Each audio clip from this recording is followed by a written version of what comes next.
Hi, it's Will from StormTheCastle.com, and this is part 15 of the Sculpting Fantasy Miniatures tutorial. What I have here is the miniature we made, and it's completed, and I've primed it. So I'm going through the final stages here of finishing this off.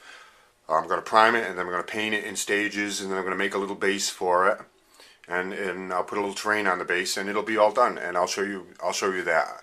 I have a nice video tutorial on how to paint miniatures if you want to see that. So I'm not going to really cover a whole lot of painting miniatures here. But important thing is you always prime your miniatures before you paint them.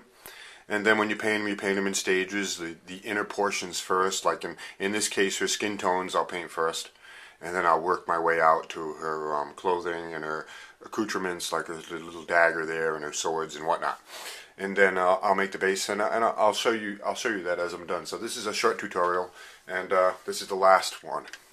The next tutorial I'm going to be doing in this vein will be how to mold and cast your own miniatures. So I say you want to make a miniature and then make many duplicates of it. I'm going to do that process of how to do castings.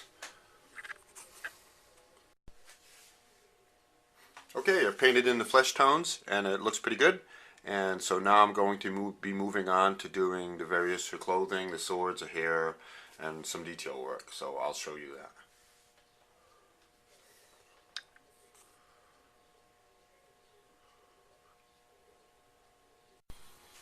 Okay, I've finished painting the miniature. She's all done. There you go. And now I'm going to make the base. And what I've done is I've taken it out of the cork and I've folded over the armature wire there. Now I take some of my modeling clay, my sculpting clay, in this case it's Procreate, and make a base.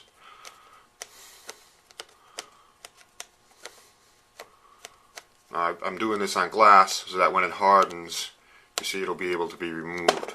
But make sure you get it down good so it's actually very steady and it's nice and flat on the bottom, so it'll stand up correctly. And then you press your miniature right into that.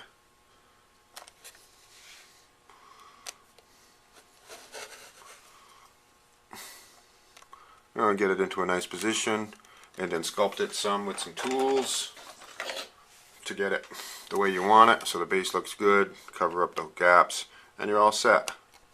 So once this base is, I finish sculpting this base, then I will paint it and add some texture to it, and I'll show you that.